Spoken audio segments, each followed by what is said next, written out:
भारत को सोने की चिड़िया बनाने वाला असली राजा कौन था?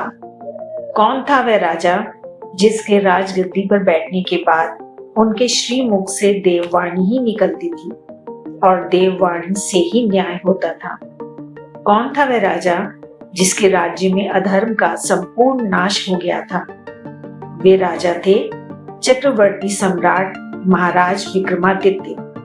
बड़े ही दुख की बात है कि महाराज विक्रमादित्य के बारे में देश को लगभग शून्य बराबर ज्ञान है, जिन्होंने भारत को सोने की चिड़िया बनाया था और स्वर्णिम काल लाया था।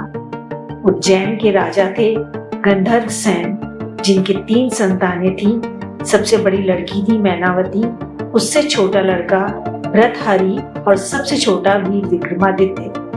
बहन मैनावती की शादी धारा नगरी के राजा पद्मसेन के साथ कर दी, जिनके एक लड़का हुआ गोपीचंद। आगे चलकर गोपीचंद ने श्री ज्वालेंद्र नाथ जी से योग दीक्षा ले ली और तपस्या करने जंगलों में चले गए। फिर मैनावती ने भी श्री गुरु गोरक्षनाथ जी से योग दीक्षा ले ली। आज ये देश और यहाँ की संस्कृति केवल विक्रमादित्य के कारण अस्तित्व में है। अशोक मौर्य ने बौद्ध धर्म अपना लिया था और बौद्ध बनकर 25 साल राज किया था। भारत में तब सनातन धर्म लगभग समाप्ति पर आ गया था। देश में बौद्ध और अन्य हो गए थे। रामायण और महाभारत जैसे ग्रंथ खो गए थे। महाराज विक्रम ने ही पुनः उनकी खोज करवाकर स्थापित किया। विष्णु और शिव जी के मंदिर बनवाए और सनातन धर्म को बचाया।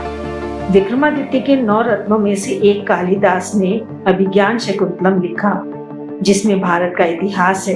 अन्यथा भारत का इतिहास क्या मित्रों?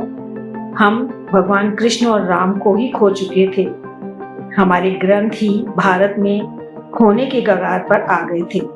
उस समय उज्जैन के राजा भृतहरि ने राज छोड़कर श्री गुरु गोरक्षनाथ जी से योग की दीक्षा ले ली।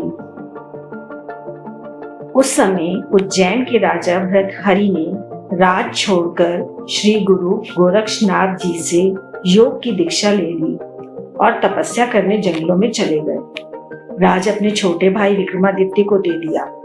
वीर विक्रमादित्य भी श्री गुरु गोरक्षनाथ जी से गुरु दीक्षा लेकर राजपाट संभालने लगे और आज उन्हीं के कारण सनातन धर्म बचा हुआ है, हमारी संस्कृति बची हुई है। महाराज विक्रमादित्य ने केवल धर्म ही नहीं बचाया, बल्कि उन्होंने देश को आर्थिक तौर पर सोने की चिड़िया बनाया। उनके राज को ही भारत का स्वर्णिम राज कहा जाता है। विक्रमादित्य के काल में भारत का कपड़ा विदेशी व्यापारी सोने के वजन से खरीदते थे। भारत में इतना सोना आ गया था कि विक्रमादित्य काल में सोने के सिक्के चलते थे। आप गूगल इमेज कर विक्रमादित्य के सोने के सिक्के देख सकते हैं। कैलेंडर जो विक्रम संवत लिखा जाता है, वह भी विक्रमादित्य का स्थापित किया हुआ है। आज जो भी ज्योतिष गणना है, जैसे हिंदी संवत, वार, तिथियां, राशि, नक्षत्र, गोचर आदि उन्हीं की रचना है। वे बहुत ही पराक्रमी, बलशाली और बुद्धिमान राजा थे। कई बार तो देवता भी उनसे न्याय करवाने आते थे। विक्रमादित्य के काल में हर नियम धर्म शास्त्र के हिसाब से बने होते थे। न्याय, राज सब धर्म शास्त्र के नियमों पर चलता था। विक्रमादित्य का काल प्रभु श्री राम के राज के बाद सर्वश्रेष्ठ माना गया है, जहां प्रजा धनी थी और धर्म पर चलने वाली थी।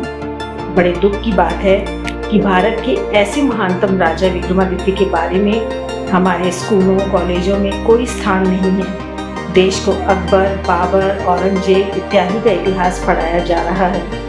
राजा विक्रमादित्य का इतिहास गौण हो गया है। इस पराक्रमी वीर योद्धा का इतिहास जीवंत व चिरस्थायी रखना, ये हम सबकी मांग है और इस समय की ललकार भी है।